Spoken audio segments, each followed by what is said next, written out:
Ju përshëndes të gjithëve, mirë se vini në Tirana Live, do të jemi së bashku për të parë zhvillimet kryesore të ditës së sotme. Besimtarët e Krishter kremtojnë sot festën e Krishtlindjes, ditën më të shënuar të kalendarit fetar. Në gjitha kishat dhe katedralet u mbajtën mesha me lutje për paqe, mbarësi dhe dashuri.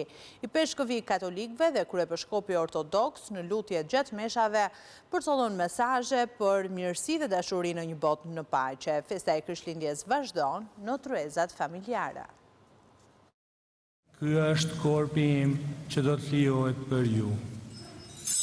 Besimtarët e Krishter kremtuan lindjen e Krishtit, një nga festat më të mëdha të kësaj feje në kalendarin fetar. Besimtarët katolikë pritën lindjen e Krishtit në katedralen Shën Pali në kryeqytet. Besoj në një hyj të vetëm, Atin e gjithëpushtetshëm. Në mesnat mesha u mbajt nga arqipeshkëvi i metropolit Tiranë-Durrës, Arjan Dodaj, i cili dha mesazhe paqeje dhe dashurie, ndërsa theksin e vendosit tek të rinjtë që t'i nxisim më shumë drejt vlerave. Duhet kthehemi tek jeta e virtytshme. Kemi nevojë të zgjojmë ndërgjegjen, të dalim nga vetvetja e komatizuar, nga rehatia dhe nga indiferenca. Pasi çdo vepër dashurie, çdo gest paqe bëhet kështu pjesë e ndërtimit të mbretërisë së hyjit. Mesazhet e katolikëve shkuan për më shumë paqe e mbarësi. Një krishtlindje shëndetshme dhe e gëzuar dhe e bekuar për të gjithë ortodokse katolike tonë botën marë. Paqe, bekim. Viti marë kohë për tonë shqiptarë. Për çfarë luteni sonte? Në lutën për Jezu Krishtin, si e ka krijuar Zoti.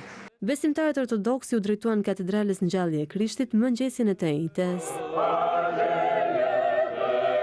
Kryepeshkopi i Tiranës, Durrësit dhe i gjithë Shqipërisë Joan Pelushi mbajti meshën e liturgjisë hyjnore. Tani më shumë se kur, bota ka nevojë për dritën e Krishtit. Është e nevojshme sepse një jetë pa praninë e Zotit bëhet e mjerueshme, kthehet në jetë pa dashuri, pa gëzim, pa dritë, një jetë në errësirë. Besimtarët ortodoks ndanë mesazhet e përzemërta për më shumë shëndet e mirëqenie. Unë do t'ju them gëzuar festat të gjithë shqiptarëve kudo që ndodhen. Një lutje për fëmijët, për të gjithë të dashurit e zemrës. Çfarë shpresoni më shumë për vitin e ardhshëm? Të kem një pit mbesat, i kem shëndet, suksese në mësime. Shtet për njerëzit, sa më shumë mirëqenie, standard. Krishtlindja është një nga festat më të rëndësishme për besimtarët e Krishter, ku përkujtohet lindja e Jezu Krishtit, birit të Perëndis, i cilësuar ndryshe dhe si shpëtimtari i njerëzimit. Simboli i kësaj feste është pema e Krishtlindjes, por në këtë ditë nuk mungojnë as dhuratat dhe gatimet tradicionale.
Në të gjitha qytetet e Shqipërisë u kremtuar Krishtlindja, gjatë meshave klerikët kanë përcjell mesazhe dashurie dhe shprese për familjet shqiptare.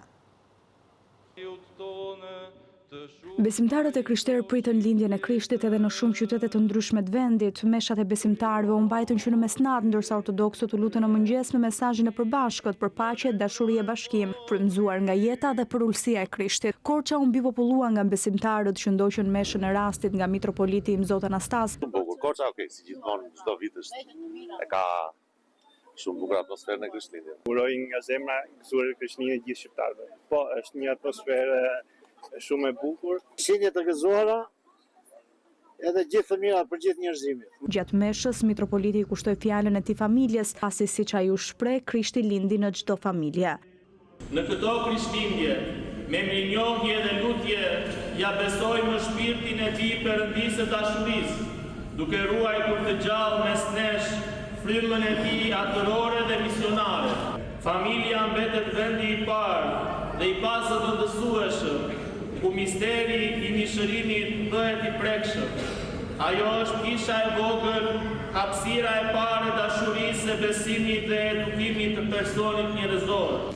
Mesha e shenjtë në Shkodër udhëhoq nga arqipeshvi i Shkodrës Simzot Giovanni Peragina. Ky është një rast e veçantë, festën e Krishtlindjes.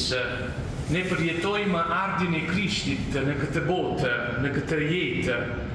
Si ai ka ardhur për të bashkëndarë jetën tonë, ashtu edhe ne, si njerëzit, do të mësojmë të bashkëndajmë e më shumë të bashkëpunojmë për të mirën e vendit tonë. Në Lezhë, mbrëmjen e vigjiljes së Krishtlindjes në katedralen e Shën Nikollës, e celebroi Padër Ottavio Vitale, i peshqvi i Lezhës, përcolli mesazh të fuqishëm për solidaritet e humanizëm. Nëse nuk e vlerësojmë paqen e vërtetë që na vjen prej Jezusit, kombet do të gjenë vështirësi për të jetuar me respekt me njëri tjetrit, në harmoni me njëri tjetrit.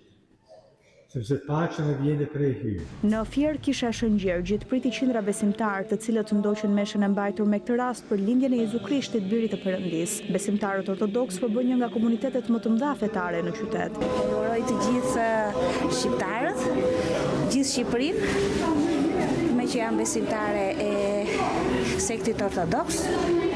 Ju uroj të gjithë dhe juve mbarësi, mirësi dhe shumë dashuri në familjet tona. Gëzuar Krishtlindjet edhe veçanti vëllezërit tanë musliman, i bëjmë gjithë së bashku. Gëzuar Krishtlindjet. Në Gjirokastër, në katedralen e Hylinces, qindra besimtarë ortodoks pritën lindjen e Krishtit, ata u lutën për shëndetin dhe familjen. Edhe besimtarët pritën në Vlorë Krishtlindjet, mesha u mbajt në kishën e Shën Theodorit për t'ia lënë vendin urimeve mes besimtarëve më pas në këtë ditë të shenjtë. Edhe në Sarandë u mbajt mesha festive në kishën Shën Harallambi. Pas përfundimit të meshës u shpërndan dhurata për fëmijët e shtëpisë së fëmijës Vangjel Pulla, një gjest i thjeshtë por plot kuptim që përcolli mesazhin e solidaritetit, kujdesit e dashurisë që Krishtlindjet mbarti në thelb. Në këtë ditë të shënuar, presidenti Bajram Begaj uroi shqiptarët dhe theksoi vlerat e harmonisë fetare për cilat vendi ynë përmendet botërisht. Kreu i shtetit takoi besimtarë në kishën e Shëndout në Laç, si dhe u përcolli urimet drejtuesve të besimit të krishterë. Kisha e Shëndoit në Laç, ku shkojnë mira besimtar, ishte zgjedhja e presidentit për të uruar besimtarët katolik dhe ortodoks për Krishtlindjen. E ardhmja bëhet më e mirë me paqe, solidaritet dhe dashuri. Përcolli mesazhin Begaj nga Kisha Katolike e Shëndoit, ku takua dhe me disa besimtarë. Më pas kreu i shtetit zhvilloi vizita të veçanta në qendrën sinodike të Kishës Ortodokse Autoqefalit të Shqipërisë dhe në selinë e vllazërisë ungjillore të Shqipërisë në Tiranë. Pas takimit me fort lumturinë e tij Johani, kryepiskupi i Tiranës, Durrësit dhe gjithë Shqipërisë, kreu i shtetit përcolli këtë urim. Është një ditë e shenjtë që shënjon vlerat më të larta të besimit, të dashurisë, të solidaritetit, vlera në fakt që përfaqësojnë identitetin ton dhe atë çfarë ne njihemi botërisht të bashkëjetesës dhe harmonisë ndërfetare. Kujdes ndaj më të dobtëve, kërkoi Begaj në këtë festë Krishtlindje. Kjo ditë duhet na bëjë të respektojmë dhe të duam më shumë njëri tjetrin, por mbi të gjitha të kuptojmë dhe të ndihmojmë ata që janë më të dobtit. Prandaj uroj që kjo Krishtlindje të jetë një Krishtlindje e mbushur me gëzim dhe begati dhe bekime për çdo besimtar, për çdo shqiptar. Kreu i shtetit uroi dhe besimtarët ungjillor duke u shprehur që bekimet e kësaj dite të jenë me ta dhe gëzimi të hyjë në çdo derë. Ndërsa kryeministri Edi Rama zgjodhi që mesazhin e tij ta bëjë nëpërmjet rrjeteve sociale. Kreu i qeverisë ndau një imazh të shkëputur nga vepra monumentale e Pjetër Bogdanit, Çeta e profetëve, me urimin gëzuar Krishtlindjen. Ne do të ndalemi tani më gjërësisht tek Krishtlindja, tek kjo ditë e shënuar dhe e veçantë për të gjithë besimtarët, por njëherë është edhe për qytetarët, do diskutojmë sigurisht për simbolikat, por njëherë është edhe për mënyrën se si u festua ditën e sotme në Shqipëri. Me mua në një komunikim të drejt për drejt do të jetë teologu Dimitër Qosja. Përshëndetje zoti Qosja, faleminderit që jeni me ne dhe gëzuar. Gëzuar, ju falenderoj për ftesën tuaj. Faleminderit që u bashkuat në këtë ditë të shënuar. Ne kemi ndjekur përgjatë gjithë ditës që prej orëve të parë të mëngjesit, në fakt, mund themi festimet që janë mbajtur në kishat dhe në katedralet në Shqipëri, po njerësh edhe në të gjithë botën. Unë duaj që si fillim të ndalemi tek specifikat e kësaj dite. Nuk e di çfarë mund të veçojmë nga tradita, nga mënyra se si qytetarët dhe besimtarët e kanë përqafuar këtë fest përgjatë këtij viti në vendin tonë. Së pari ju përgëzoj juve për një pasqyrim të kësaj feste në mbar vise treva të ndryshme edhe në qytetet e Shqipërisë. Atë që duhet të veçojmë, mendoj që është karakteristik jo vetëm për të krishterët, por vazhdimisht për çdo festë themi fetare, është ajo që na bashkon të gjithëve, që marrin pjesë dhe sigurisht një festë fetare në veçantë nuk do të kishte kuptim nëse neve nuk do të drejtoheshim vendeve ku përjetohet, sepse besimi është një çështje jo thjesht vetëm teorike, por edhe një çështje praktike, kështu që duke marrë pjesë, duke nisur pra besimtarët që herët në mëngjes, them në veçantë për të krishterët ortodoks që e përjetojnë herët në mëngjes festën e Krishtlindjeve, janë ata pra që marrin pjesë në kishat e ndryshme, duke e nisur këtë ditë festive me një lutje, me një falënderim dhe me një komunikim me hyjnorën, themi, por dhe njëkohësisht në atë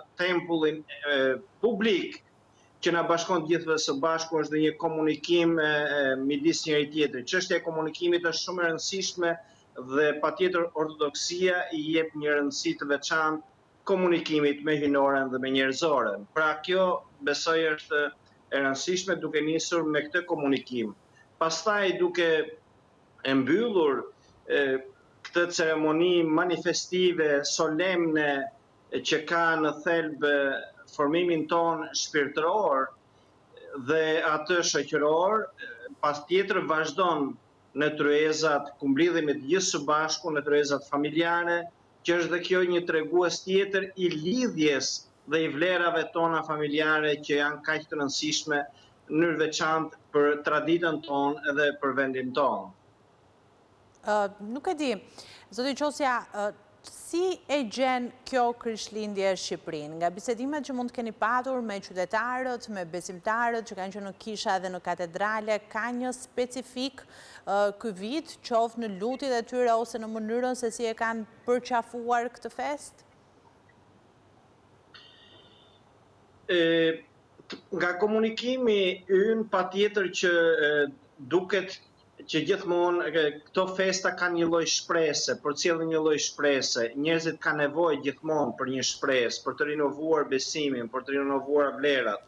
Nga ana tjetër, nga ana themi e shoqërore dhe situatave dhe rrethanave të ndryshme, patjetër që ka problematika të ndryshme që kategoritë të caktuara të shoqërisë e ndjejnë, ka nevoja të shumta, nevoja jo vetëm shpirtërore, por dhe nevoja materiale, dhe në këtë aspekt patjetër domethënë ka shumë dhe duhet të bëhet shumë nga çdo institucion sipas edhe përgjegjësive që ka marrë secili. Nga ana tjetër, atë që ne përcjellim si të krishterë ortodoks bazuar edhe në festën e sotme, ju kujtojmë që Krishti erdhi në rrethana dhe të vështira shoqërore dhe kështu që duhet të forcojmë më shumë besimin tonë, që nuk jemi të vetëm, dhe ky është thelbi i kësaj feste, që Zoti vjen mes njerëzve, vjen të ndajë me njerëzit, nuk është i largët me njerëzit, vjen të takojë njeriu në rrethanat ku ai ndodhet, prandaj dhe ai lindet në një atje ku nuk pranohet, ndoshta nga shumë njerëz nuk u gjet një vend ku të lindet, megjithatë ai lindet edhe ata që duan dhe ata që deshën të thjeshtët, barinjt, por dhe të diturit nga ana tjetër që personifikohet përmes magëve që i dërgojnë dhurata, Krishti është i gatshëm të mirëpresi dhe të japi një shpresë edhe pse ai lind në këto rrethana të vështira, duke treguar edhe një herë që Zoti është dashuri dhe vjen përmes përullësisë e tregon këtë dashuri. Gjithashtu nga ana tjetër thotë fuqia ndodhet pikërisht në përullësi dhe nuk imponohet kjo dashuri përballë qenies njerëzore. Atë thjesht që do duhet ne të ndërgjegjësohemi si njerëz është përballë dimensionit hyjnor, të reflektojmë, të zbutim zemrat tona, të dëgjojmë zërin e korit angjëllor që thot lavdi Perëndis në më të lartat dhe mbi dhen paqe dhe mbi njerëzit mirëdashje. A ka, zoti Qosja, një ndërgjegjësim në rritje dhe një numër më të shtuar të qytetarëve që janë afruar besimit së fundmi? Shohim që kjo nuk është një realitet, themi aq që do donim të kishim akoma dhe më shumë njerëz që të afrohen, themi besimit në aspektin praktik, por nga ana tjetër shohim njerëz që vazhdimisht kërkojnë, vazhdimisht ka nevojë për shpresë, vazhdimisht ka nevojë për një shpëtimtar. Kuptojnë që asnjë njeri, asnjë shoqëri njerëzore nuk mund të shpëtohet nga vetja. Atë që kemi konstatuar dhe ne si shoqëri, edhe kur u mbyllëm për shumë vite nga atë regjim, kur menduam se do të shpëtonim nga vetja duke e larguar Zotin, ne pam se si u katandisëm si shoqëri dhe ku përfunduam. Prandaj thellë çdo njeri e kërkon këtë shpëtimtar dhe kjo festë dhe është një ngjarje historike, mos e harrojmë, është një ngjarje historike, por përmbush pikërisht ato domethënien e kësaj pritshmërie të gjatë të popullit, atë nevojë shpirtërore të njeriu, por dhe nga ana tjetër vërteton, siç thash, dashurinë e Zotit që qëndron gjithmonë përballë atyre që kanë nevojë, vjen të takojë çdo njeri, identifikohet me ata që janë të dobët, ata që janë të marginalizuar, ata që janë të vetmuar, ata që janë të braktisur, të mëjanuar, dhe ky është mesazhi kryesor që përcjellim, që asnjëri nuk duhet të dekurajohet edhe pse ka një rritje të krizave morale, të një depresioni në shoqërinë tonë, të një largimi gjithmonë të njeriu nga ky vend. Ne përpiqemi të përcjellim këtë gjë që ka shpresë. Zoti nuk na braktis, ky është Zoti ynë, është Zoti i dashurisë që kërkon të takojë çdo qenie njerëzore. Dua në këto minutat fundit një apel që patjetër mund të vijë edhe në formën e një urimi nga ana juaj për gjithë ata që na ndjekin.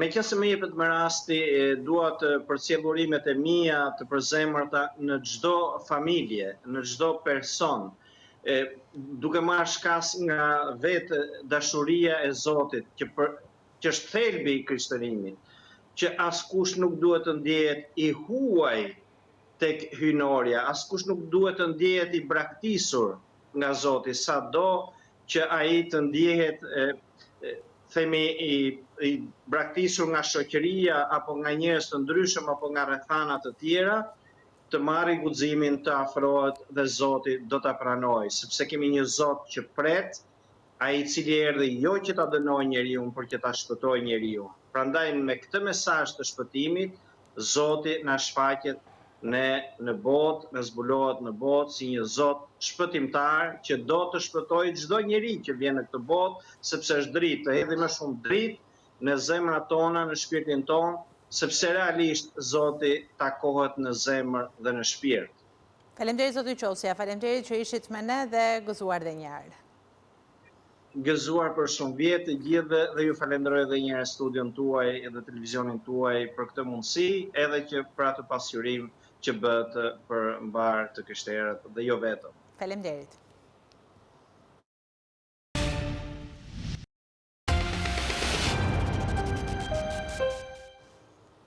Jemi sërish së bashku drejt për drejt në Tirana Live, do të ndalemi tani me të tjera zhvillime të ditës. Pronari një marketi në Kavaj u plagos me thik nga një person që e kërcënoi për t'i marrë parat. Policia vuri në prangë autorin, një person me probleme të shëndetit mendor.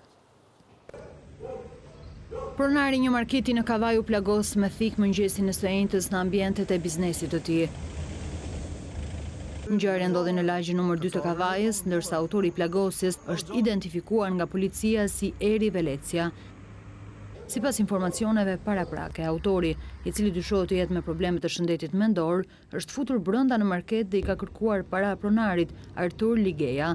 Fillimisht autori ka dëmtuar fasadën e biznesit dhe pasi ka hasur në rezistencën e pronarit, e ka kërcënuar dhe goditur me thikë për t'i marrë shumën e parave. Policia e Durrësit ka vënë autorin në pranga, i cili njihet gjithashtu edhe si përdorues i lëndëve narkotike. Ligeja, pronari disa bizneseve në zonën e Kavajës, u transportuar në spital menjëherë pas ngjarjes. Ai është nënshtruar edhe një ndërhyrje kirurgjikale, ndërsa ndodhet jashtë rrezikut për jetën. Hetimet për dokumentimin e plotë të ngjarjes vijojnë ende.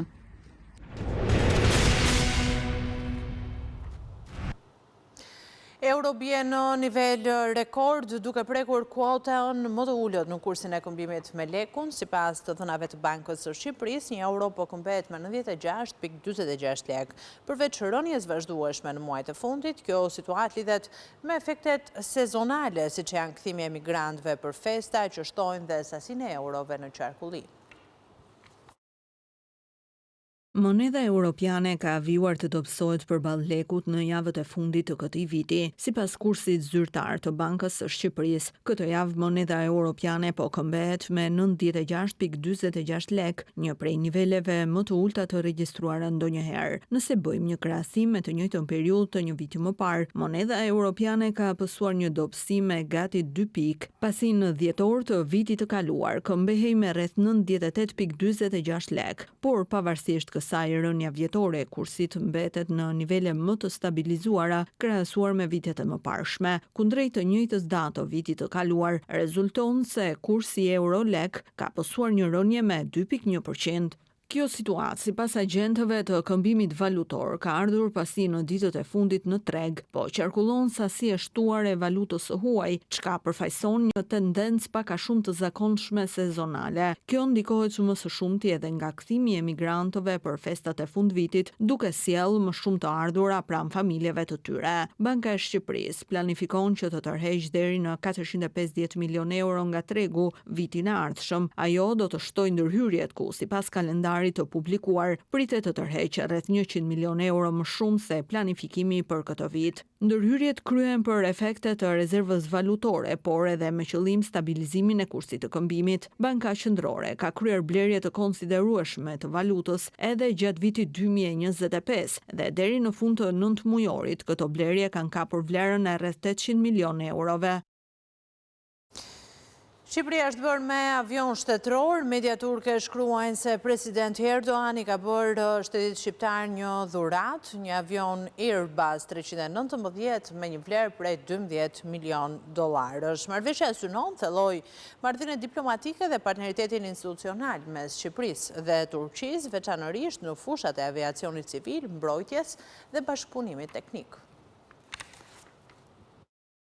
Shqipëria do të ketë në pronësi një avion shtetëror. Turqia i ka dhuruar vendit ton një avion qeveritar Airbus A319 VIP me vlerë rreth 11.9 milion dollar në kuadër të forcimit të marrëdhënieve diplomatike dhe bashkëpunimit strategjik mes dy vendeve. Avioni konfiguruar për përdorim qeveritar dhe i operuar më herët nga Turkish Airlines do t'i kalojë shtetit shqiptar pas një kosto financiare, ndërsa shpenzimet e transferimit të pronësisë do të mbulohen nga pala turke. Media turke raportojnë se vendimi është publikuar në fletoren zyrtare në kuadër të marrëveshjes dypalëshe, që parashikon se dhurimi ka për qëllim që të forcojë marrëdhënie diplomatike dhe bashkëpunimin e ngushtë mes Turqisë dhe Shqipërisë, të vendosura fillimisht edhe në traktatin e miqësisë, fqinjësisë së mirë dhe bashkëpunimit në vitin 1992, ndërsa të dyja palët shprehin dëshirën për t'i forcuar më tej këto lidhje përmes bashkëpunimit teknik dhe atij në fushën e mbrojtjes. Marrëveshja pasqyron angazhimin e përbashkët të dy vendeve për thellimin e partneriteteve institucionale në fushën e aviacionit civil,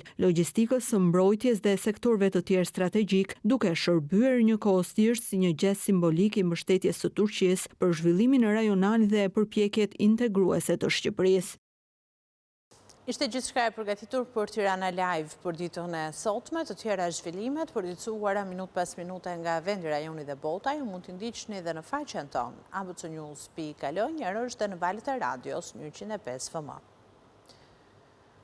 Bashkë përshëndetemi këtu, miru pafshim.